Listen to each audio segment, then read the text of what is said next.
नमस्कार। आज हम बात करेंगे हाशिए के समाज के प्रतिनिधि की। भगवान बुद्ध के काल में आपको ले जाता हूं मैं।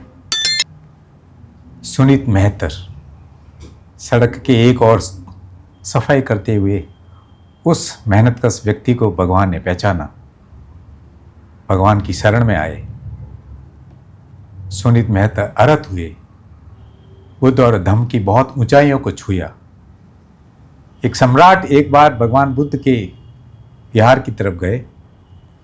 सुनीत के बारे में जब वो भिक्षु बने, पहचानते नहीं थे, लेकिन प्रवचन दे रहे थे इतनी विद्वता और इतनी करुणा के साथ। वो बात उस सम्राट ने भगवान बुद्ध को बताई कि भगवान ऐसे एक भिक्षु से मैं बहुत प्रभावित हूँ, कौन है वो आखिर? भगवान ने कहा, ये वही सुनीत मेहतर है जो कल तक इस नगर की गंदी नालियों सड़कों को साफ करता था, लेकिन आज समाज को एक दिशा दे रहा है, धम्म के माध्यम से सुख शांति का मार्ग बता रहा है। जी हाँ, आधुनिक समाज के वैसे एक विद्वान प्रतिनिधि आज हमारे बीच में है। वो हमारे मेहमान हैं प्रोफेसर श्यामलाल जी। जोधपुर की एक छोटी सी तंग गली में अछूत कही जाने वाली बस्ती में पैदा होकर अभावों का जीवन जिया, कई मुश्किलों का सामना किया और अपनी प्रतिभा से शिक्षा के बल पर बाबा साहब की प्रेरणा लेकर आगे बढ़े और यूनिवर्सिटी जैसी बड़ी संस्था के कुलपति बने। एक नहीं, दो नहीं, तीन के, और अपनी प्रतिभा का लोहा मनाया। यही नहीं, उन्होंने समाज के भले के लिए, कल्याण के लिए, दिशा देने के लिए बहुत सारा लेखन किया और आज भी कर रहे हैं। आज हमारे बीच में हैं, हम उनका स्वागत करते हैं। तो सर, आज की इस चर्चा में आपका बहुत बहुत स्वागत है कि आज आपने हमें इस परिचर्चा के लिए समय दिया। आपको भी बहुत बहुत धन्यवाद डॉक्टर साहब के आपने हमें याद किया और एक ऐसे इशू पर बातचीत करने के लिए आपने मेरे से कहा जिसके लिए मैं बहुत लंबे समय से प्रतीक्षा कर रहा था जी। और निश्चित तौर पर आपके सवालों का जवाब देने का मैं भरपूर प्रयास करूँगा। जी, एक आपकी मैं शुरुआत करता हूँ। आपकी लिखी बहुत चर्चित और किताब है आपकी ऑटोबायोग्राफी, अनटोल्ड स्टोरी ऑफ ए भंगी वाइस चांसलर। अगर हिंदी में कहूँ तो एक भंगी वाइस चांसलर की अनकही कहानी। जी। जो लोग लिखते पढ़ते हैं और समाज की नब्ज को परखते हैं, वो लोग इस तरह की किताबें पढ़ते हैं और इसके मुखातिब हैं।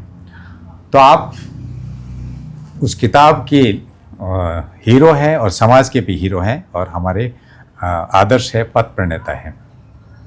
शुरुआत करते हैं इस लंबी कहानी की। आखिर जोधपुर की उस अछूत कही जाने वाली बस्ती में आपका जन्म हुआ और जोधपुर जैसा मारवाड़, जहाँ जात पात का, छुआछूत का, भेदभाव का मतलब गढ़ कहा जाता है ना, और सड़ांध मार रही थी जाति व्यवस्था के कारण वो समाज, उस समाज के अंदर, उस कॉलोनी में पैदा होकर आपका जो बचपन है वो कैसे गुजरा? ऐसा है कि जब मुल्क की आज़ादी को लेकर के जन आंदोलन चल रहा था जी पूरे भारतवर्ष के अंदर, और उसी दौरान के अंदर जो राजपूताना की देशी रियासतें थी जी, उनमें से एक रियासत जोधपुर की भी थी और जोधपुर रियासत के अंदर भी जो है कि प्रजामंडल का एजिटेशन चल रहा था। उसी एजिटेशन के दौरान में हमारी जात बिरादरी से संबंध रखने वाले कुछ कार्यकर्ताओं का भी इन्वॉल्वमेंट रहा और जब मुल्क आज़ाद हो गया तो आज़ादी के बाद में उन स्वतंत्रता सेनानियों ने हमारे जैसे और भी दलित समाज के लोग जोधपुर के अंदर रह रहे थे, उनको उन्होंने अपना एक मिशन बनाया जी। और मिशन इस मायने में बनाया कि इन लोगों के अंदर सदियों से और शताब्दियों से जो एक बुराइयों का समावेश हो चुका है जी, उनको कैसे दूर किया जाए। और उसके दूर करने का एकमात्र उपाय है जो उस वक्त की परिस्थितियों में उनको नज़र आया, वो था शिक्षा जी। क्योंकि बाबा साहब अम्बेडकर ने भी जिन परेशानियों से गुजरते हुए जिस मुकाम तक पहुँचे उसमें उनका मूल आधार अगर कोई था तो वो शिक्षा थी। जी और उसी शिक्षा को लेकर के इन स्वतंत्रता सेनानियों ने जी। समाज के कुछ चंद लोगों के माध्यम से उन्होंने जन जागरण शुरू किया। मैं यूं कहूं कि स्वतंत्रता सेनानी जो मेहतर समुदाय के और दलित समाज की और जातियों में भी इस बात को लोग बहुत छुपाते हैं कि भी जो स्वतंत्रता सेनानी हुए या देशभक्त हुए वो दूसरी जातियों में हुए, लेकिन दलित पिछड़े जातियों में भी काफ़ी स्वतंत्रता सेनानी हुए जैसा आप बता रहे हैं। तो वो जागरण के दौरान आपको भी शिक्षा की अलग जगह मिले ये बात राइट है कि देखिए, जो समाज का उच्च तबका था उस तबके के अंदर तो आर्थिक, सामाजिक, सांस्कृतिक और शैक्षणिक सभी तरह की जागृतियाँ थी जी। लेकिन ये दलित समाज जो था वो तो हर तरीके से वंचित रहा, लेकिन फिर भी उसने अपनी उस अभाव में भी जितना हो सकता था उतना उसने सहयोग किया। जैसे मुझे याद आ रहा है कि जब स्वतंत्रता सेनानियों को पुलिस वाले पकड़ने की जब कोशिश करते थे तो वो स्वतंत्रता सेनानी इन मेहतरों की बस्तियों में आकर के अपनी शरण स्थली के माध्यम से अपनी सुरक्षा कर लेते थे जी। और पुलिस वाले ये कभी भी यकीन नहीं कर पाते थे कि बंगियों की बस्तियों में जाकर के ये लोग, ब्राह्मण लोग, बनिए लोग और दूसरे समाज के लोग कहीं शरण लेंगे, उनके घर का खाना पाना खाएंगे। तो इन लोगों ने उनको संरक्षण दिया। सर बड़ी बात है। तो ये संरक्षण कोई कम नहीं है। एक संकट के समय संरक्षण देना चाहे वो किसी भी जाति का हो, दोनों के लिए माननीय है। माननीय क्यों, और एक तरह से अगर अंग्रेजों को पता चल जाता तो मेहतर समुदाय ने जिन्होंने संरक्षण दिया उनको तो मतलब मौत की सजा हो सकती नहीं थी। तो आपने डॉक्टर साहब जो सवाल किया है, तो इस प्रसंग में अगर मैं ये कहूँ कि जब जय नारायण व्यास जो कि आज़ादी के बाद में अपने राजस्थान के मुख्यमंत्री भी बने थे जी। और जब वो एजिटेशन के अंदर थे जी। तो ये है अचलेश्वर प्रसाद शर्मा है और दूसरे ये सवर्ण जातियों के लोग आकर के खान पान और रात्रि का शरण लेते। और जब उनको ये खबर मिली कि ये जय नारायण व्यास बंगियों की बस्तियों में या मेहतरों की बस्तियों में जाति से बहिष्कार कर दिया उसका। ओह। और उसके बावजूद भी उन्होंने समाज के अंदर आना जाना और उनके अंदर राजनीतिक सामाजिक सुधार की बात करना उन्होंने जारी रखा। तो अगर हम हमारे ये बात ये कहेंगे कि जो अछूत समुदाय के लोग भी जोधपुर ज़िले के अंदर काफ़ी इसके आज़ादी के आंदोलन में और बाद में अगर वर्ल्ड वार आज़ादी के बाद जो हुए या पहले हुए उसमें शामिल थे, उनकी भागीदारी थी बराबर। देखिए एक बात मैं बताता हूँ, ये तो इतिहासकारों का थोड़ा सा उपेक्षापूर्ण नज़रिया रहा है जी।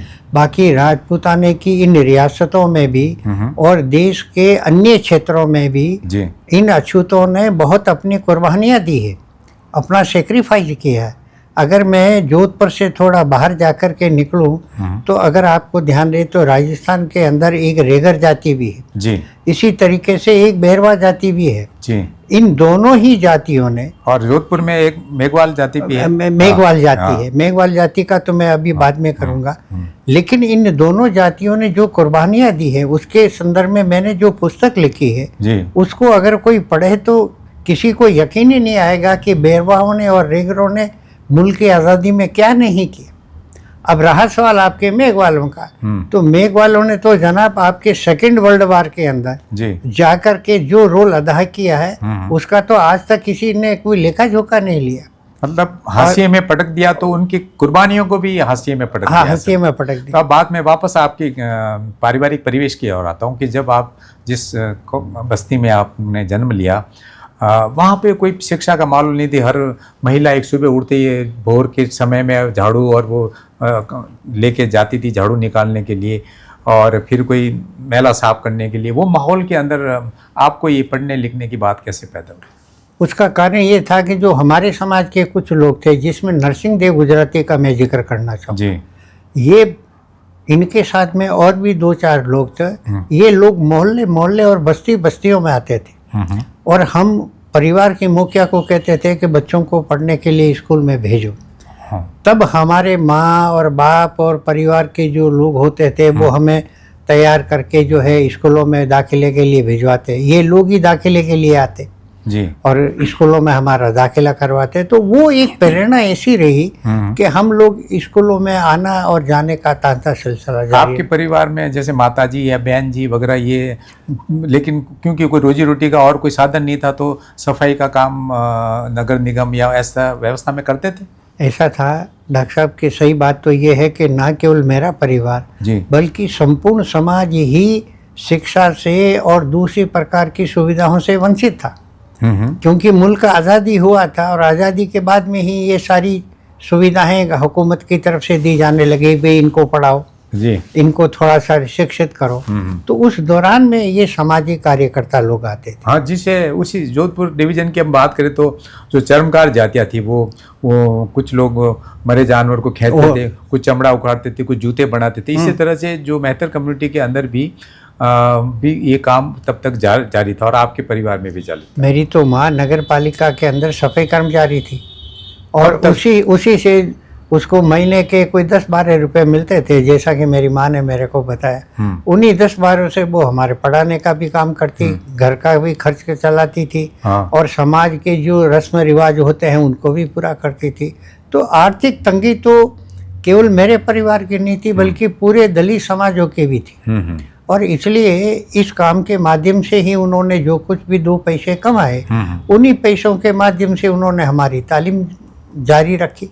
कभी ऐसा भी हुआ सर कि आपको भी, जैसे मैं मेरी बात बोल रहा हूँ तो मेरे घर में जो काम होता था जूते बनाने का, तो मेरे पिताजी बनाते थे तो मैं भी काफ़ी लंबे समय तक बनाता रहा ना, स्टूडेंट था तब भी। क्या आपको भी ये लगा कि कभी माँ ने या बहन ने किसी ने कहा कि आज सफाई करने चलते हैं? ऐसा था कि ये मेरे साथ में इसलिए घटित नहीं हो पाया कि तब तक काफ़ी वक्त गुजर गया था।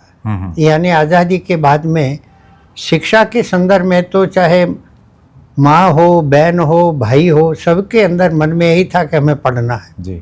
तो बहनें तो ये काम करती थी कि भाई हम तो घर बस्तियों के अंदर जा कर के और जो सफाई का काम है वो हम करेंगे और तुम लोग पढ़ो। अच्छा। तो बहनों ने भी जो है नगर पालिका के अंदर काम किया। दूसरी बहन जो थी वो घर के अंदर अपने उच्च जातियों के यहाँ जा कर के सफाई का मेला ढोने का काम करती थी और उससे जो कुछ भी आमदनी होती थी उसी से हमारा पढ़ना और लिखना जारी रहा। तो परिवार से आपको पूरा सपोर्ट मिला और आपके अंदर एक जुनून था कि हम पढ़ के कुछ आगे बढ़ना है। फिर आप स्कूल वहीं से हुई जोधपुर की उसी कॉलोनी में, फिर आप आगे की एजुकेशन कहाँ से की? Jodhpur college education? कॉलेज पहले तो मैं उदय बिंदर की जो पाठशाला थी उस पाठशाला के अंदर पढ़ा और वहाँ से जब मैंने मिडिल पास कर दी तो फिर न्यू गवर्नमेंट स्कूल में आ गया जी। और न्यू गवर्नमेंट स्कूल को मैंने 1961 में पास कर लिया था हायर सेकेंडरी और उसके बाद में SM के कॉलेज के अंदर मैंने दाखिले के लिए अप्लाई कर दिया जी। ये 62 की बात है डॉक्टर साहब, 1962 की। तो उस टाइम में तो सर मैट्रिक पास भी हर लोगों को नौकरी मिल जाती थी, आपको भी मिलने की बात चली होगी या कोशिश की होगी? दरअसल में मेरे जो बड़े भाई साहब थे वो थोड़े से एजुकेशन के अंदर ज़्यादा रुचि ले रहे थे तो उन्होंने कहा कि तुम लोग तो पढ़ो। हम 3 भाई थे उनके बाद में जी। तो हम तीनों भाइयों को तो वो पढ़ा रहे थे लेकिन उन्होंने कहा कि मैं नौकरी कर लेता हूँ तो वो टीचर बन गए। और टीचर बन कर के जो भी थोड़ा बहुत खर्चा पानी घर का होता था उसमें वो मदद करते थे जी। तो हम भाइयों को तो पढ़ाया और वो धीरे धीरे BA खुद भी कर लिया। अच्छा, फिर आपका कॉलेज एजुकेशन कहाँ का? कॉलेज एजुकेशन मेरा जोधपुर यूनिवर्सिटी से हुआ। जिस वक्त मैंने दाखिला लिया उस वक्त तो SM के कॉलेज था जी। लेकिन थोड़े ही महीनों में गवर्नमेंट ने ये डिसीजन लिया कि जोधपुर के अंदर हम एक नई यूनिवर्सिटी खोल रहे हैं जी। तो उसका नाम रखा जोधपुर यूनिवर्सिटी जी। और बाद के अंदर ये J.N. व्यास यूनिवर्सिटी हो गई। ये आज़ादी के पहले की बात है? नहीं, आज़ादी के बाद, ये बाद की बात। 1962 की बात है। 62 की बात? ओह जी। अच्छा, तो वहाँ से मैंने BA और फिर MA किया। MA क्या सब्जेक्ट थे उस टाइम? MA मेरा सोशियोलॉजी सब्जेक्ट तो था। उस टाइम आपके जहन में क्या विचार था कि MA करके? कोई दिशा भी नहीं थी, कोई बताने वाले भी, भाई साहब तो थे यहाँ जैसा आपने बताया, लेकिन आप ऐसा था कि भी प्रोफेसर बनेंगे या और आगे बढ़ेंगे? ऐसा इसका एक वजह है कि मैंने क्यों टीचिंग लाइन को ज्वाइन किया। जी। पॉलिटिकल साइंस के अंदर हमें जो टीचर आते थे पढ़ाने के लिए वो गांधी थे। उनका नाम मैं पूरा भूल रहा हूँ लेकिन वो गांधी थे।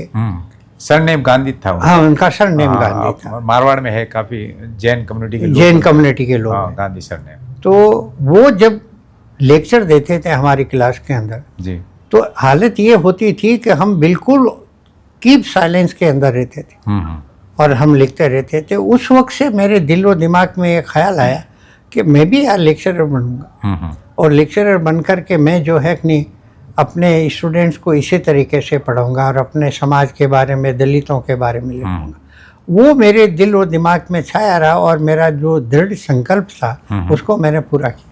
आपने एमए की MA जोधपुर से, उसके बाद का? मतलब जैसे ही मेरा रिजल्ट आया जुलाई के अंदर, जी और मेरे को टेम्परेरी लेक्चरशिप का ऑफर आ गया गवर्नमेंट से, जी और मेरी first posting Sirohi government college में हुई एज ए लेक्चरर। जी वहाँ से फिर मैं 6-7 महीने रहा और उसके बाद में मेरा स्थानांतरण करौली में हो गया। जी करौली में चला गया। करौली के बाद में मैंने जो है कि मेरा टर्म पूरा हो गया तो एक परमानेंट जॉब निकली थी काजरी से, जी जो एशिया के सबसे बिगेस्ट रिसर्च इंस्टीट्यूट है, central arid zone research institute काजरी, कहा जोधपुर जाता में आपका हुआ। हाँ जी और ये एशिया की सबसे रिसर्च इंस्टीट्यूट है डॉक्टर। जी यहाँ परमानेंट निकली और वहाँ टेक्निकल असिस्टेंट की वांट से निकली थी, जिसमें सोशियोलॉजी को उन्होंने प्रेफरेंस दिया था। जी।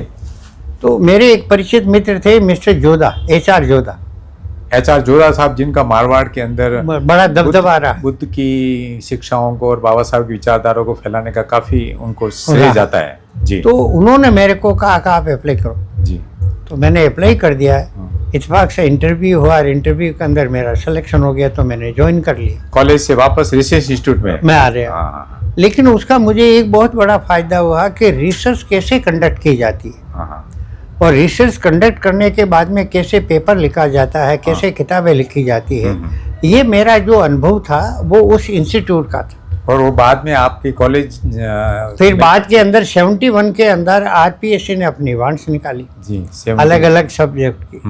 मैंने अप्लाई किया और इत्तेफाक से मेरा लेक्चरशिप में सिलेक्शन हो गया। सेंट्रल एरिड जोन में आपकी पोस्टिंग थी, RPSC से वांट्स निकली, लेक्चरशिप की, और फिर आपका सिलेक्शन हुआ। पहली पोस्टिंग कहाँ हुई आपकी? चित्तौड़गढ़ में, राजकीय महाविद्यालय चित्तौड़गढ़ में। और आप सोशियोलॉजी पढ़ाते थे? पढ़ाता था। चित्तौड़ में थे। तो फिर आपने क्या इतने जो लेखन बाद में किया, वहाँ से आपका लिखने का, पढ़ने का रुझान शुरू हो गया था?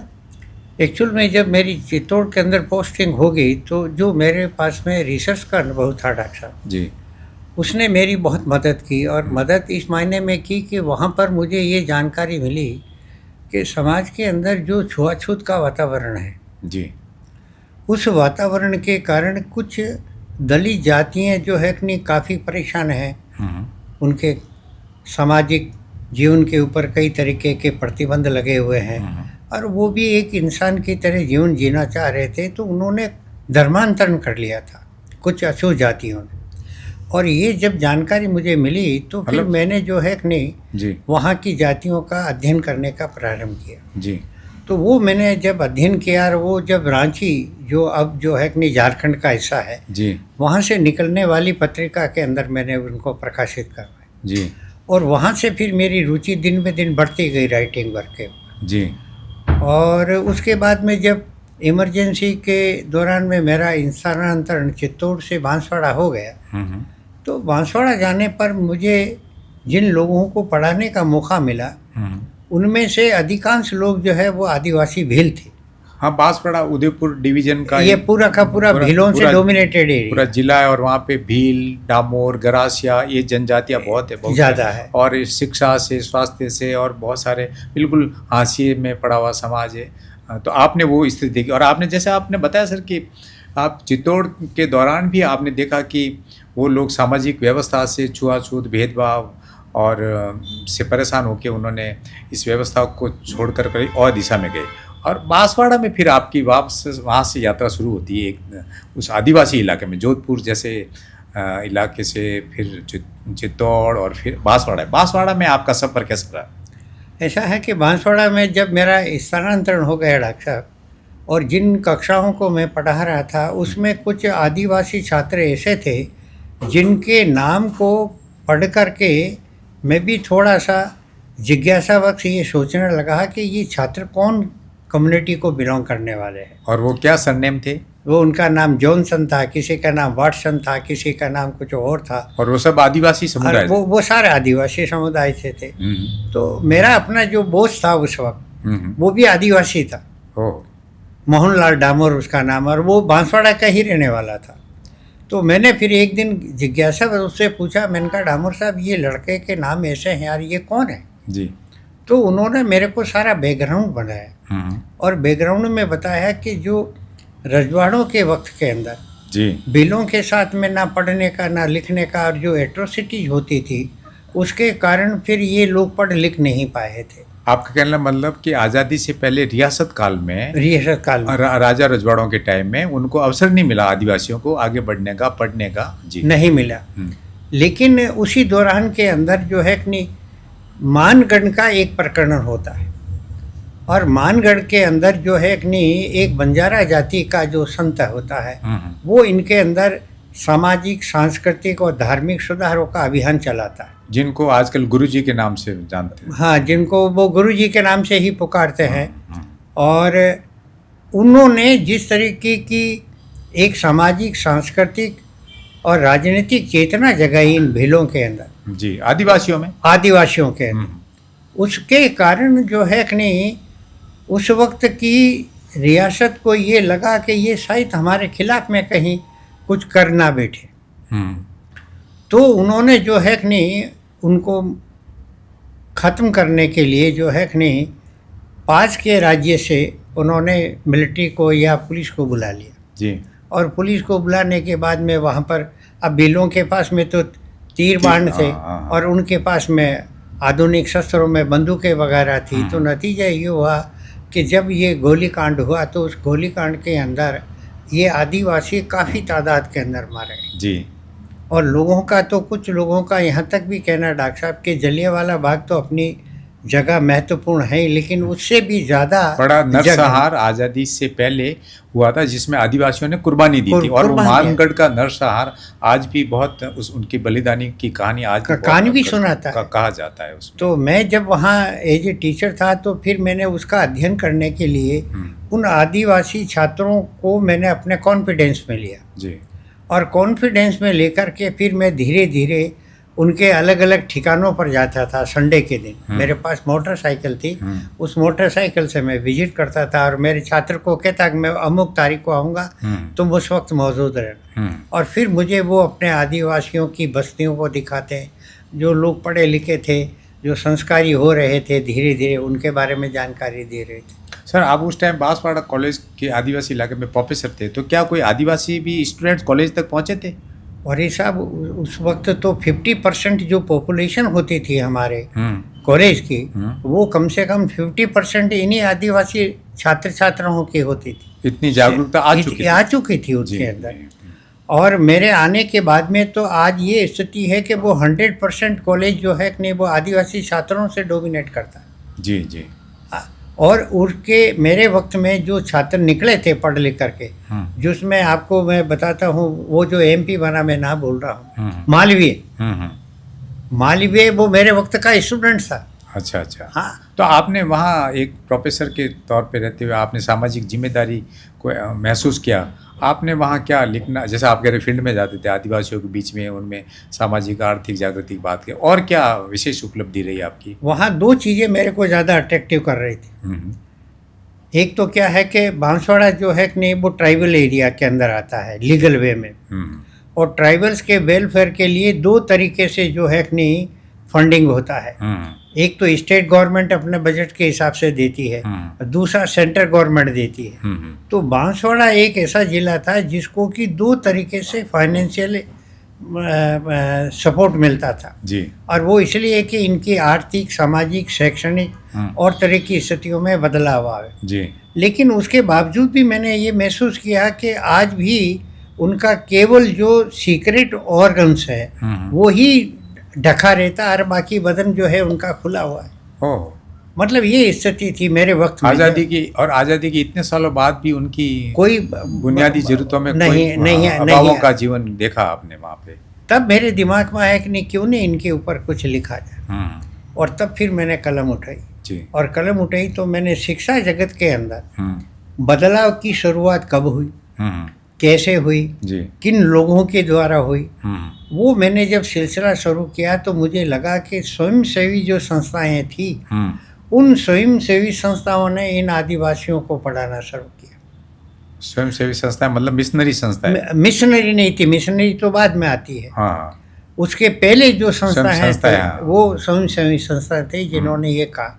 और जब वो 1912 या 13 के आसपास में वो प्रकरण हो गया था, अपने क्या के बांसवाड़ा वाला, हाँ, मानगढ़। मानगढ़ वाला, हम्म उसके बाद में मिशनरीज का आगमन होता है। जी। फिर बांसवाड़ा के बाद मैंने वहाँ रहते 3 डायमेंशन पर काम किया। एक तो मिशनरी आई क्यों हाँ, बांसवाड़ा ऐसी, के अंदर, हाँ, ऐसी क्या बात हुई कि ऐसी क्या परिस्थितियाँ बनी, और वो ऐसी क्या बात हुई कि वो सफल हुए? सफल भी हुए अपने मिशन के अंदर। लेकिन हाँ। एक बात मैं कहूँगा कि इन मिशनरीज के बाबत में सामान्य तौर पर ये कहा जाता है कि ये धन दौलत और प्रलोभन दे करके दलित समाज के लोगों को या आदिवासी समाज के लोगों को कन्वर्ट कराते हैं। मैं वहाँ पर 16-17 साल तक रहा हूँ। बहुत लंबा अवधि होती है सर। और लंबी अवधि रही है, और मैंने गांव-गांव को विजिट किया है अपने छात्रों के माध्यम से। अब आप बताइए कि जब मैं वहाँ पर था तो आदिवासियों को यही मालूम नहीं था कि अम्बेडकर कौन है। यानी ये आज़ादी के बाद की बात बता रहा हूँ आपको। और बिरसा मुंडा तो बहुत दूर की बात। वो तो दूर की बात है, हाँ। उनकी तो कल्पना छोड़िए। जो घर की बात को नहीं जानता वो बाहर की बात को कैसे जाने। हाँ। और फिर बाद में हमने अम्बेडकर साहब की जयंती मनाना शुरू किया, पहली बार बांसवाड़ा के अंदर। और उसके लिए मैं गांव-गांव, मेरे साथ में एक मुंशी मजिस्ट्रेट भी थे जी। जिनका नाम चौहान साहब था जी। वो, और हम दोनों संडे के दिन निकलते थे और गांव-गांव के अंदर अलग जगाते थे कि अम्बेडकर की जयंती उस दिन मना रही है, आप लोग आए। तो इस तरीके से हमने अम्बेडकर की विचारधारा का प्रभाव और प्रसार किया। मतलब कुल मिला के आपने उन अभावों से, हाशिए से पड़े समाज में अभावों से जूझ रहे लोगों के बीच में सामाजिक, आर्थिक और शिक्षा की अलग जगह। और जो लोग धार्मिक मान्यताओं को कुछ बदल रहे थे, वो कोई लोभ लालच में नहीं बल्कि उनकी ज़रूरत थी। और वो जो लोग बीच में उनकी सेवा कर रहे थे, वो उनकी स्वास्थ्य की, उनकी पढ़ाई लिखाई का सबका ध्यान रख रहे थे। मैंने कई लोगों के इंटरव्यू भी लिए थे जो कन्वर्टेड हो गए थे, आदिवासी लोग। अच्छा। तो मैंने कहा कि आप लोग जो है नहीं के बारे में ये कहा जाता है कि आप लोग तो लुटेरे थे, आने जाने वाले राहगीरों को लूट लेते थे आदिवासी लोग। ऐसी मान्यता थी। तो उन्होंने कहा साहब हम लूट लेते थे, इसमें कोई शक नहीं है, क्योंकि हमें खाने पीने के लिए तो कुछ साधन चाहिए जी। लेकिन जब मिशनरीज का यहाँ आगमन हो गया और मिशनरीज ने जब हमें पढ़ाना लिखाना शुरू किया तो उनके कारण हमारे अंदर एक मानवता के संस्कार भी धीरे धीरे डेवलप होने लगे। और जो हमारे अंदर गंदी आदतें डेवलप होगी, जैसे राहगीर को लूटना, उनके सामान को छीन लेना, ये काम हम धीरे धीरे छोड़ने लगे। हम पढ़ने लगे और रहन सहन के अंदर हमारा बदलाव आ गया। आज हम ढंग से रह भी रहे हैं, खा भी रहे हैं। और अब हमारे अंदर इतना राजनीतिक सामाजिक दृष्टि से परिवर्तन आ गया है कि हम भला क्या है बुरा क्या है इनको हम जानने लग गए हैं। फिर बांसवाड़ा के बाद सर कहाँ आप? बांसवाड़ा में मैं करीब 16-17 साल तक रहा डॉक्टर साहब। तो राजस्थान विश्वविद्यालय से कुछ वांट्स निकली प्रोफेसरों की। तो मैंने चूँकि आदिवासियों के ऊपर और दलित जातियों के ऊपर और अपने मैतर जाति के ऊपर काम कर रखा था और कुछ किताबें मैंने पब्लिश की थी। तो लोगों ने मेरे को कहा कि आप अप्लाई करो, इतना काम है आपके पास। मैंने अप्लाई किया। अप्लाई करने पर इंटरव्यू हुआ। इंटरव्यू के बाद जब मैं बाहर निकला तो जो विद्यार्थी या जो टीचर के लिए आए थे इंटरव्यू के लिए, वो मेरे से पूछने लगे यार कि एक बात बताओ किसने क्या क्या पूछा आपसे।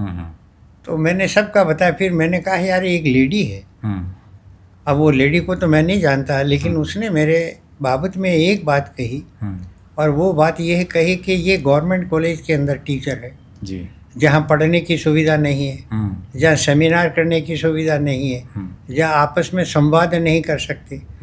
उस अभाव में रह कर के इसने इतना सारा काम किया।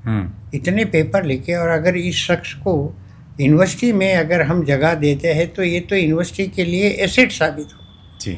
तो उस दूसरे जो इंटरव्यू देने के लिए आए थे उन्होंने कहा कि तेरा तो सिलेक्शन हो गया। जी। मैंने कहा यार ऐसे कैसे हो सकता है कि साहब वो डीन है आपके, हाँ। और डीन ने अगर ये ऑब्जर्वेशन आपके हाँ। एकेडमिक अचीवमेंट के बारे में कहा तो ये बहुत मायने रखता, और वास्तव में मेरा सिलेक्शन हो गया। प्रोफेसर का राजस्थान यूनिवर्सिटी में आ गए। राजस्थान। तो अब तक आपको जब जब भी अवसर मिला आपने अपनी प्रतिभा का लोगों को बताया। फिर राजस्थान यूनिवर्सिटी का सफ़र कैसा रहा? अब राजस्थान यूनिवर्सिटी में जब मैं आया तो ये राजस्थान यूनिवर्सिटी में एक जयपुर किसी में, दलित जयपुर। का, खास करके हाँ। राजस्थान यूनिवर्सिटी जयपुर में, जयपुर में। हाँ। ये मेरा पहला नहीं बल्कि दलितों में से भी पहला था सांस पूरे आपके पूरे आने राजस्थान से। पूरे राजस्थान में शेड्यूल कास्ट का कोई प्रोफेसर नहीं था। जबकि राजस्थान यूनिवर्सिटी उस जमाने के वो अंदर 47 की एस्टेब्लिश हाँ, और मतलब पूरे भारत में बड़ा नाम था इसलिए। लेकिन जो लोग जिनका वर्चस्व था, जो सांप की तरह कुंडली मारे बैठे हुए थे व्यवस्था पर, उन्होंने दलितों, शोषितों, पिछड़ों को किसी को आने नहीं दिया। आप पहले प्रोफेसर थे। ये मैं बात पहला कौन से सन की होगी? ये है 88 के आसपास की या 89 के आसपास की। जी। आप सोशियोलॉजी के प्रोफेसर बन के आए। मैं डायरेक्ट आया तो मेरे एक मित्र ने जो गवर्नमेंट कॉलेज बांसवाड़ा में मेरे साथ था, उसने एक पत्र लिखा और कहा कि यार श्यामलाल एक बात बता कि इस किले को भेद कैसे लिया। यूनिवर्सिटी के इस दुर्ग के अंदर प्रवेश करना बहुत मायने रखता है। हाँ, जहाँ पे जातिवादी लोगों का वर्चस्व है, वर्चस्व नहीं, उसको तोड़ना भी बड़ा मुश्किल है। तो तूने इस दुर्ग के अंदर छेद करके प्रवेश कैसे कर लिया? हाँ, और जबकि आपका कोई सपोर्ट नहीं था, एक भी सपोर्ट नहीं था। मेरे साथ कोई परिवार में नहीं, राजनीति में मैंने कुछ में कैसे नहीं था। एक ही आपका सपोर्ट था, वो आपकी प्रतिभा। जी। आगे की बात। और उसके बाद के अंदर जब मैंने काम शुरू किया तो डिपार्टमेंट के कुछ लोगों की ये धारणा थी कि ये गवर्नमेंट कॉलेज से आया होगा, क्या जानता होगा। तो एक मेरे विरोध में भी कई लोग आए। हाँ। लेकिन मैंने अपनी मुस्तैदी से, अपनी ऑनेस्टी, सिंसियरिटी और एकेडमिक पकड़ के कारण अपनी जगह धीरे धीरे बना ली। जी। और उनको लगा कि अब ये जाने वाला नहीं। तो बाकी तो डिपार्टमेंट से कई तरह की बातें हो रही थी, लेकिन मैंने अपना धैर्य रखा और अपनी जो सोच थी उसके कारण मैं टिक गया। और उसके बाद में तो फिर मेरी यात्रा आगे बढ़ती गई। कितने साल आप प्रोफेसर यहाँ हेड ऑफ डिपार्टमेंट रहे? मैं हेड ऑफ द डिपार्टमेंट पे रहा। Sociology head of department Rajasthan university Jaipur में आप कितने साल रहे? मैं 16-17, आप देखो ना 89 से लेकर के 2004 तक का है। बहुत लंबी अवधि होती है। लंबी अवधि। इस दौरान जो अक्सर यूनिवर्सिटी में जातिवादी मानसिकता और फिर हायर एजुकेशन मिनिस्टर का भी बहुत दखल होता है। कहीं आपका विरोध नहीं, लेकिन ये सोचा नहीं कि इनको अब थोड़ा कहीं और बेदखल करें? मैं वही तो आपसे, और आपको एंट्री भी मिली हुई तो भी उनको पता नहीं चला होगा, नहीं तो वो एंट्री भी नहीं आने देते। नहीं तो एंट्री के लिए मैंने भी थोड़ी सूझबूझ से ही काम लिया कि उनको भने की नहीं लगने दी कि मैं किस दिन ज्वाइन कर रहा हूँ। वाह। ये मैं जानता था और मेरा हेड ऑफ द डिपार्टमेंट जानता था। बस उन्हीं को मैंने कहा कि मैं अमुक टाइम पर आऊँगा और अमुक दिन मैं ज्वाइन करूँगा, आप अपने हिसाब से आ जाइए। तो डिपार्टमेंट को किसी को भने की नहीं लगने दी। और मुझे मालूम था कि हो सकता है कि इस प्रकार की कहीं बातचीत आ जाए कि मुझे ज्वाइन ही ना करने दी और फिर एक नया विवाद हो जाए। तो खैर मैंने ज्वाइन की। और ज्वाइन करने के बाद में भी आप जानते हैं कि ये स्टेट में भी मिनी स्टेट होता है यूनिवर्सिटी। हाँ। जैसे स्टेट का मालिक होता है आपका सीएम, जी, इसी तरीके से उस विश्वविद्यालय का मालिक होता है वाइस चांसलर। और वाइस चांसलर के पद तक पहुंचना कोई आसान यात्रा नहीं थी डॉक्टर साहब। वो नहीं, आप तो यहाँ पहले प्रोफेसर बन के आए थे। पहले प्रोफेसर बन, फिर यहाँ की क्या उपलब्धि रही खास आपकी? यहाँ की उपलब्धियाँ ये रही कि यूपीएससी के अंदर जब आप प्रोफेसर थे, जब मैं प्रोफेसर बन गया था, हाँ। तो यूपीएससी ने मुझे आईएएस और आईपीएस के जो इंटरव्यूज होते हैं जी, उनके संदर्भ में उन्होंने मुझे इनवाइट किया जी, इंटरव्यूज लेने के लिए। और जब मैं अपने उस वक्त के वाइस चांसलर साहिबान से मिला तो उन्होंने मुझे जाने से मना कर दिया कि आप हेडक्वार्टर को छोड़ नहीं सकते। जबकि मुझे बहुत दुख हुआ। दुख इस मायने में हुआ कि मैं अगर जा रहा हूँ तो मैं नहीं जा रहा हूँ, बल्कि मेरी संस्था वहाँ रिप्रेजेंट कर रही है यूपीएससी का। और संस्था को इस प्रकार का एक इनविटेशन मिलना अपने आप में एक गौरव की बात होती है। लेकिन आप जैसा बता रहे हैं डॉक्टर साहब के साउंड मानसिकता के जो लोग होते हैं वो हमारी इस अचीवमेंट को भी बर्दाश्त नहीं कर पाते। और यही वजह थे कि उस वक्त के तत्कालीन जो वाइस चांसलर साहिबान थे उनसे जब मैंने रिक्वेस्ट की तो उन्होंने मेरे को टोटली मना कर दिया कि आप हेडक्वार्टर नहीं छोड़ेंगे। जबकि मैंने उनको सारा कह दिया था कि मेरी गैर मौजूदगी में मेरा जो सीनियर मोस्ट नेक्स्ट मैन है प्रोफेसर वो चार्ज लेगा और उससे मेरी बातचीत होगी। सर आप प्रोफेसर के दौरान आपने एमए किया, फिर आपको पीएचडी करने की भी इच्छा हुई होगी, क्योंकि उस दौरान के अंदर यूनिवर्सिटीज़ के अंदर पीएचडी की काबिलियत के बड़ा अहमियत होती थी आगे बढ़ने के लिए। तो चित्तौड़ के दौरान शायद आपने चित्तौड़ कॉलेज में पोस्टिंग के दौरान पीएचडी के लिए कोशिश की, वो किस टॉपिक पे और उसकी क्या कहानी है? कहानी ये है कि मैंने चूँकि जोधपुर विश्वविद्यालय से ही एमए किया था जी, तो डिपार्टमेंट के सारे टीचर मेरे को बखूबी जानते थे कि मैं किस जाति को बिलोंग कर रहा हूँ वगैरह वगैरह। तो चित्तौड़ में जब मेरी पोस्टिंग हो गई उसके पहले ही मैंने रजिस्ट्रेशन के लिए अप्लाई किया तो सारे टीचरों ने मना कर दिया। मना करने का पीछे कारण यही था कि हमारे पास में जगह नहीं है, ये नहीं, वो एक बहाना था। लेकिन वो चूंकि मैं दलित और दलितों में भी मैं मेहतर कम्युनिटी को बिलोंग करने वाला छात्र था तो वो नहीं चाहते थे कि इसको रजिस्टर किया जाए, तो उन्होंने मेरे को मना कर दिया। लेकिन एक लेडी जो थी वो लोकल थी। फिर उसके मैं घर गया डॉक्टर साहब और मैंने अपनी सारी परेशानियों का बयान किया उनके सामने, तो वो एग्री हो गई और उन्होंने एक कंडीशन मेरे सामने रखी कि देख श्यामलाल, तुम जिस टॉपिक पर भी काम करोगे उस टॉपिक के बारे में मेरे को कुछ नहीं आता जाता, मैं दस्तखत कर दूँगी जी, बाकी कि तुम गाइडेंस जिस किसी भी टीचर से लेना चाहो ले लेना। तो मैंने कहा मैडम मुझे ये भी आपकी कंडीशन मंजूर है और मैं गाइड के लिए दूसरे टीचरों से सलाह मशवरा करता रहूँगा। रजिस्ट्रेशन हो गया, काम शुरू कर दिया। काम शुरू करने के बाद में एक आधा चैप्टर लिख करके मैंने मैडम साहिबा को सबमिट भी कर दिया जी। और फिर मैं अपने जॉब के अंदर चित्तौड़ चला गया था। आपकी जो थीसिस का टॉपिक क्या था? टॉपिक तो अब ऐसा है डॉक्टर साहब, अगर मैं बताऊंगा तो आपको भी अचंभा आएगा। अचंभा इस मायने में आएगा कि मैंने एमए के दौरान में हर जातियों के बाबत में पढ़ने लिखने का मैंने जो अभियान शुरू किया था, वंचित जातियों का, हाँ वंचित जातियों का खास करके, उसमें मुझे थोड़ा थोड़ा तो सब जगह मिल रहा था, लेकिन इस मेहतर कम्युनिटी के बारे में मुझे कोई ज़्यादा पढ़ने लिखने का साहित्य नहीं मिला। क्योंकि दलितों में भी दलित था, तो उनके लिए कौन लिखे? उनसे तो सिर्फ काम करवाना, सफाई कराना, जो उनके हिस्से में तो यही लिखा था। तो आपने उनकी तब मेरे दिमाग में आया कि मैं क्यों नहीं इसी टॉपिक के ऊपर लिखूं।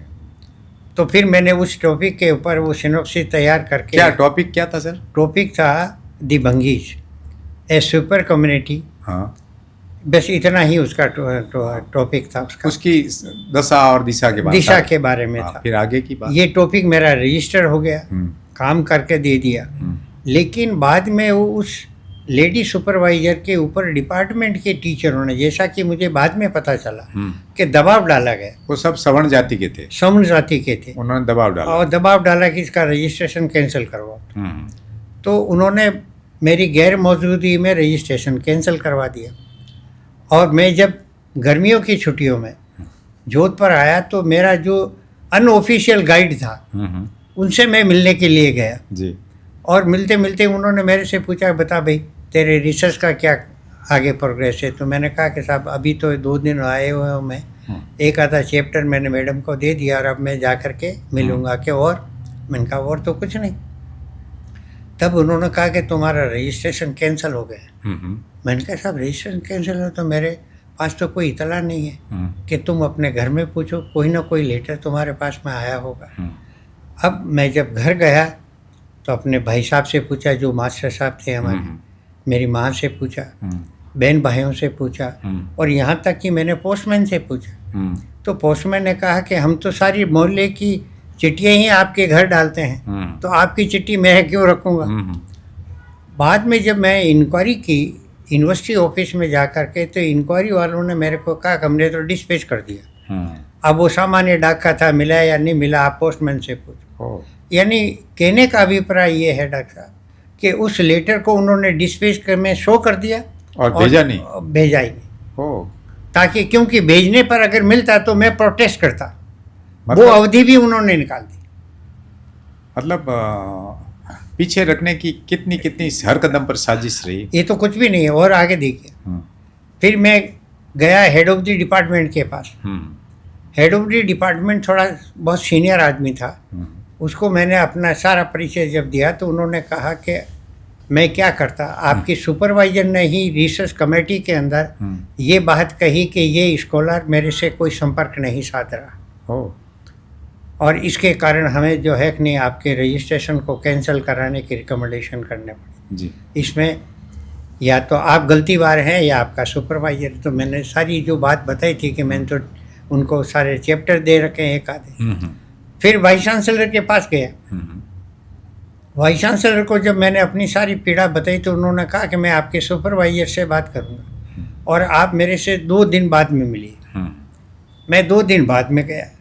2 दिन बाद के अंदर उन्होंने जब मेरे से बातचीत की तो उन्होंने मेरे को इतना ही कहा कि तुम गवर्नमेंट कॉलेज के टीचर हो और शेड्यूल कास्ट के कैंडिडेट होने के नाते तुम्हें जो गवर्नमेंट सुविधा दे रही है उन सुविधा का तुम मिसयूज कर रहे हो और तुम लांछन लगा रहे हो अपनी सुपरवाइजर के पर।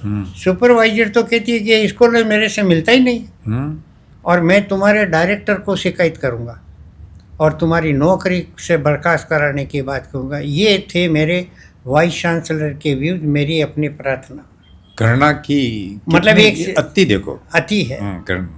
और उसी वक्त जब मैं चैम्बर से निकला तो मेरे आंखों टपक रहे थे कि ये मेरी थीसिस तो मतलब मेरा रजिस्ट्रेशन तो कैंसिल हुआ, कहीं ये डायरेक्टर को लिख करके मेरी नौकरी में कहीं परेशानी खड़ी ना कर दे।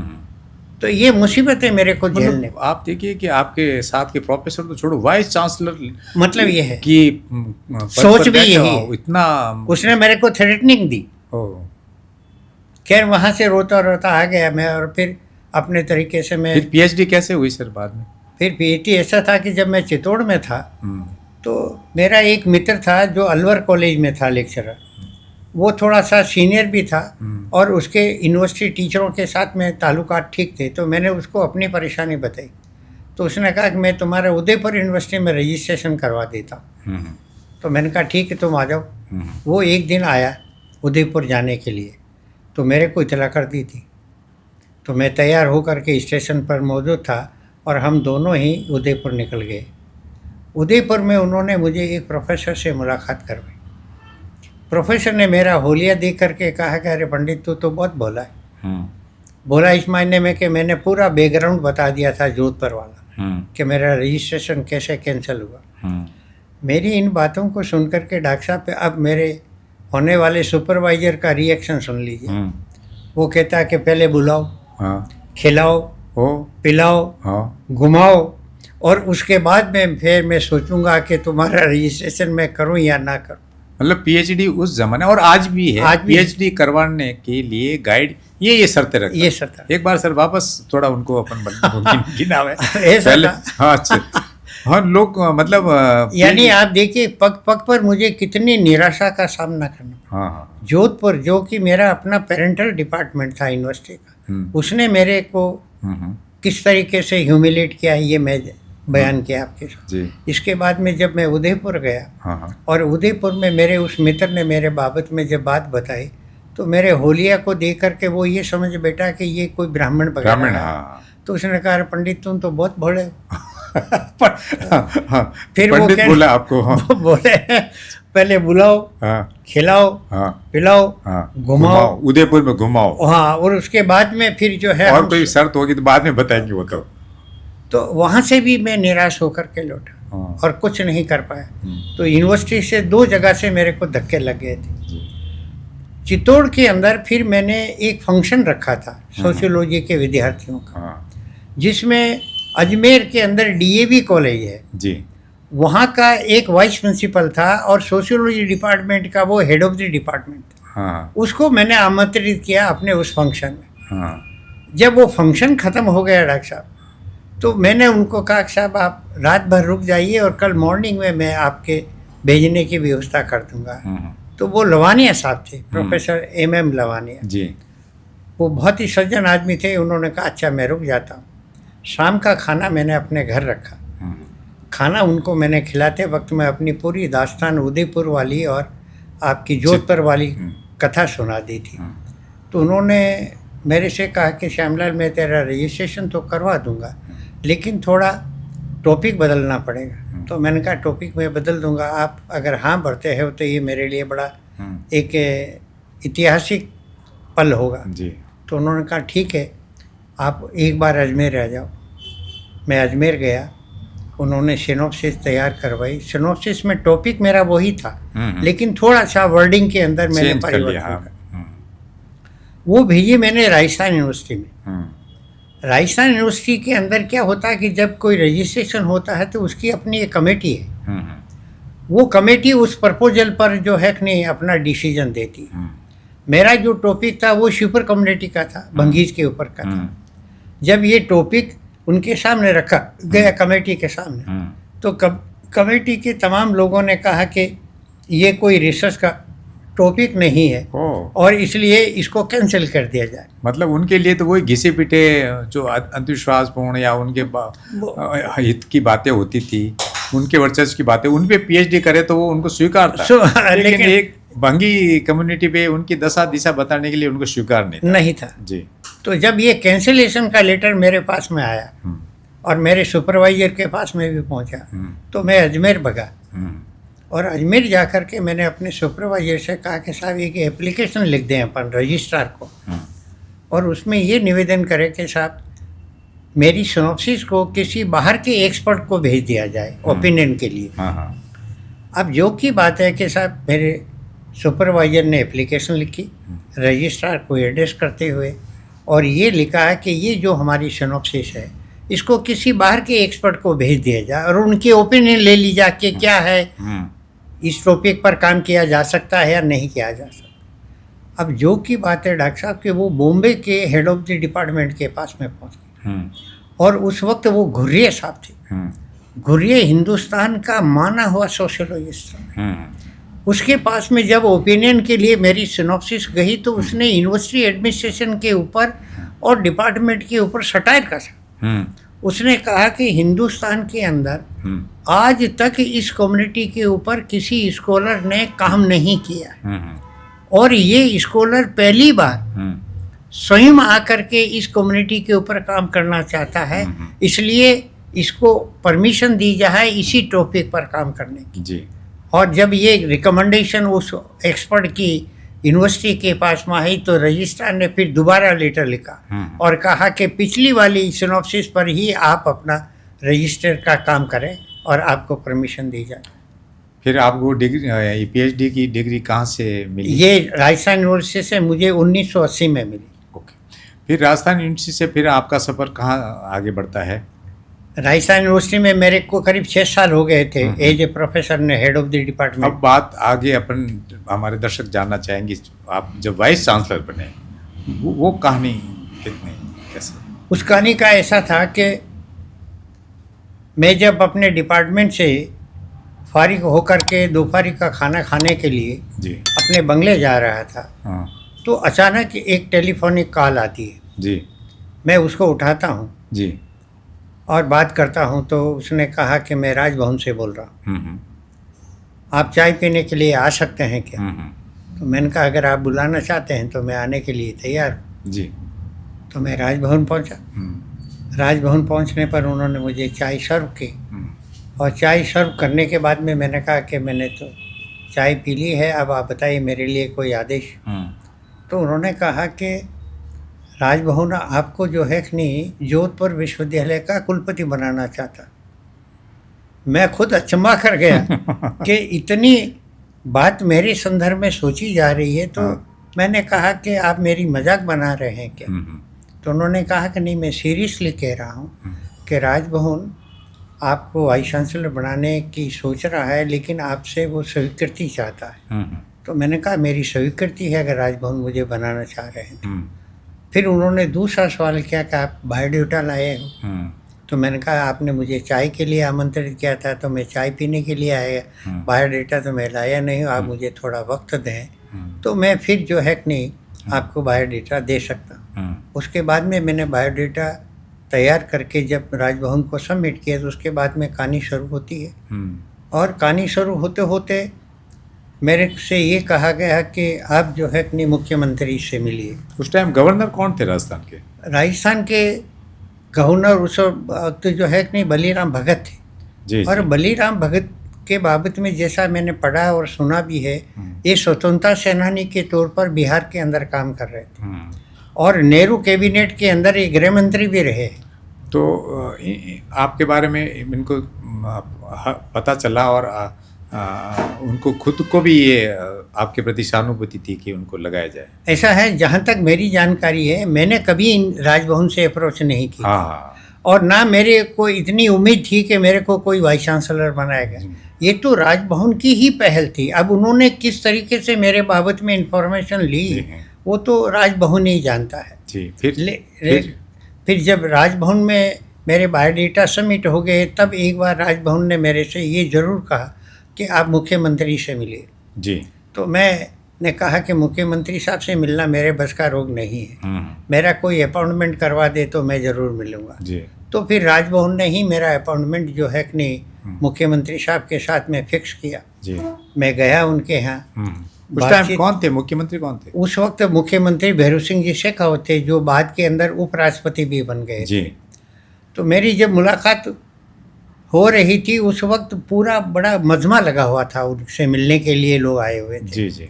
तो उन्होंने मेरे को धीरे से कहा कि इस वक्त आपसे बात करना मेरे लिए संभव नहीं होगा और तुम 2-2:30 बजे मेरे चेंबर में आ सकते हो क्या, सेक्रेटरीट? हाँ, वो वजह ये बताई कि लोग बहुत ज़्यादा है, खुल के बात नहीं हो पा रही। खुल कर बात नहीं हो पाएगी। तो मैंने कहा जैसा आपका आदेश है। जी। ये बात मैंने उनके प्राइवेट सेक्रेटरी को कह दी और मैंने कहा 2:30 बजे मेरे को उन्होंने राजभवन में बुलाया, सॉरी सेक्रेटरीट में बुलाया। तो मैंने कहा अब मेरे पास आज की व्यवस्था तो आप ही को करनी पड़ेगी। तो उन्होंने कहा आप जब वहाँ पर पहुँच जाओ काउंटर पर सेक्रेटरीट में तो कहना कि मेरी जो है सीएम साहब के सेक्रेटरी साहब से बात करवा दो। जी, जी। मैंने वही किया। काउंटर पर पहुँचने पर कहा कि मेरे को सीएम साहब से मिलना है और आप उनके सेक्रेटरी साहब से बात कर लीजिए। सेक्रेटरी साहब से उन्होंने बात की और कहा कि इनको पास बना करके भेज दीजिए। पास भी बना और एक आदमी मेरे को लेकर के सीएम साहब के यहाँ पहुँच गया। फिर वहाँ से मेरी मुलाकात हुई और उन्होंने मेरे से कई सवाल किए जिनका भी मैंने उनको जवाब भी दिया और तब वो सेटिस्फैक्ट्री हुए। जी। और मेरी जब किताबें उनको मैंने भेंट की थी मुलाकात के वक्त में, तब तक आप काफ़ी किताबें लिख चुके थे? मैं काफ़ी किताबें लिख चुका था और वो भी मेरे होलिये से और मेरे परफॉर्मेंस से, बातचीत के संवाद से इतने प्रभावित हुए कि उनको भी अचंभव हुआ कि उन्होंने पूछा कि आप किस जाति को बिलोंग करते हैं? तो मैंने कहा कि मैं तो बंगी जाति को बिलोंग करता हूँ। तो उनको भी एक बार बड़ा अचंभव हुआ। जिस शब्द को लेके लोग इतनी हिकारत से देखते हैं और ये व्यक्ति और प्रोफेसर होके कहते हैं कि मैं बंगी जाति का हूँ। फिर उनसे मेरी कई बातचीत भी होती रही और उनका मुझे पूरा का पूरा सपोर्ट मिला। ये भी बात मैं कहना चाहूँ। ये मेरी बहुत बड़ी एक अचीवमेंट थी जो भगत साहब के वक्त में और शेखावत साहब के वक्त में मिली। जी, मिली। फिर आप यहाँ से आपको कहाँ पहले कुलपति के रूप में कहाँ? मैं जब जोधपुर पहुँचा तो जोधपुर पहुँचने के पहले मेरी जात का प्रचार प्रसार हो गया था। प्रचार प्रसार इस मायने में कि बंगी कुलपति बन करके आ रहा। ये जब प्रचार प्रसार हो गया, ये बात पूरे जोधपुर पूरे मतलब विश्वविद्यालय के अलावा पूरे शहर के अंदर ये फैल गई। राजस्थान जयपुर के बाद जोधपुर यूनिवर्सिटी का भी बहुत बड़ा नाम हुआ करता।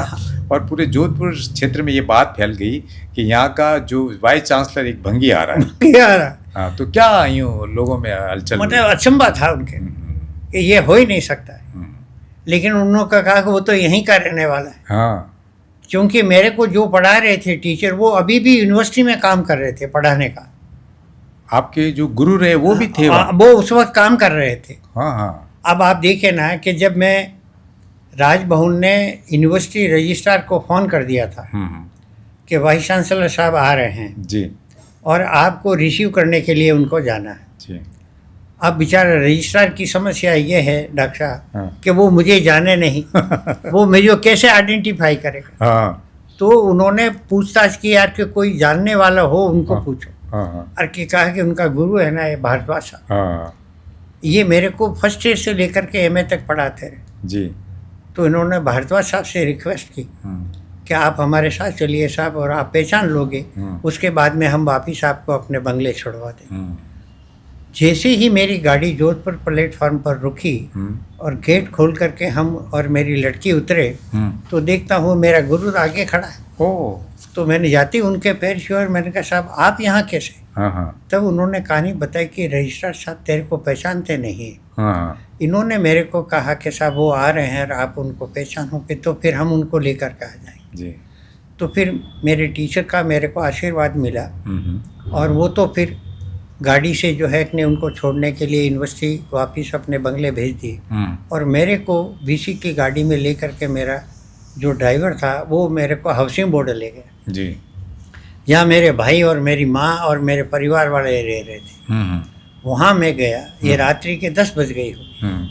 आपके परिवार के जो लोग भी उस टाइम वहीं सब रह रहे थे? वहीं जोधपुर में? हाँ जोधपुर में ही शहर में रहते थे, उसी कॉलोनी में जहाँ आपका जन्म हुआ? नहीं, उस वक्त वो कॉलोनी में मेरे दूसरा भाई रह रहा था। जहाँ मेरी माँ रही थी वो हाउसिंग बोर्ड में थे और उसी शहर की यूनिवर्सिटी के अंदर आप कुलपति बन के गए। तो वहाँ मैंने माँ के पैर छुए, भाई के पैर छुए, मेरी भाभी वहीं मौजूद थी।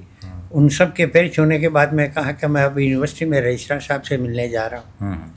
मैं गया, रजिस्ट्रार साहब से मेरी 2-2.5 घंटे बातचीत हुई और क्योंकि मुझे उसी दिन यानी नेक्स्ट डे ज्वाइन करके मुझे राजभवन आना था क्योंकि मीटिंग थी वाइस चांसलर।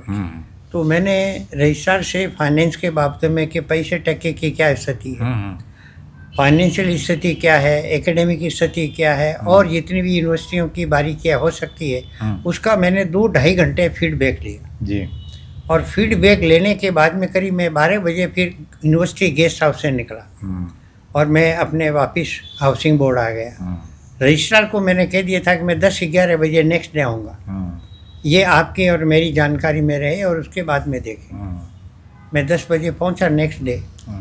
रजिस्ट्रार साहब ने सारे कागजात तैयार कर रखे थे, मेरी ज्वाइनिंग रिपोर्ट हो गई। 2 घंटे 1.5 घंटा मैं वहाँ यूनिवर्सिटी ऑफिस में रहा। तब तक जो टीचरों को मालूम हुआ कि नए वाइस चांसलर ने ज्वाइन कर लिया है तो वो आए। उनमें से कुछ ऐसे टीचर थे जिन्होंने मुझे पढ़ाया था जी, लेकिन वो भूल गए क्योंकि अब वो तो हर साल नए नए छात्र आते हैं तो किन किन को याद रखें। उनमें से एक कैन कॉलेज हमारे यहाँ जो महिला महाविद्यालय है उसकी डायरेक्टर थी, वो हमें अंग्रेजी पढ़ाया करती थी फर्स्ट ईयर के अंदर। वो मेरे से मिलने के लिए आई और जब उसने विश कर किया और कहा कि आप हमारी कॉलेज में आएंगे, ये होगा वो होगा, और जब वो उठने लगी तब मैंने कहा कि मैडम आप बैठी। तो मैंने कहा कि मैडम आपने तो मेरे को पहचाना नहीं है लेकिन आप मेरे टीचर नहीं हैं और टीचर होने के नाते मुझे फ़ख्र है कि आपका पढ़ाया हुआ विद्यार्थी आज आपके सामने मौजूद है। और उनको भी और उनको तो इतनी गर्व हुआ जिसकी कोई हद नहीं। उसका जो हस्बैंड था वो मेरा क्लासमेट रहा, वो हम साथ साथ पढ़ते थे, ये हमें पढ़ाने के लिए आती थी जी। फिर बाद में उस स्टूडेंट्स के साथ में इनका अपना संबंध हो गया जी जी। और फिर बाद में उस स्टूडेंट्स ने इसी टीचर के साथ में शादी कर ली थी। तो जोधपुर की जिस माटी में आपका जन्म हुआ वहीं पे आप एक वाइस चांसलर बन गए और बहुत जोधपुर यूनिवर्सिटी का बहुत बड़ा नाम था उस ज़माने में भी। वहाँ का कितने साल आप एज ए वीसी में 3 साल रहा। 3 साल। क्या सारे दूसरे प्रोफेसर्स लोगों को ये बात हजम हुई या आपको एकाएक स्वीकार किया?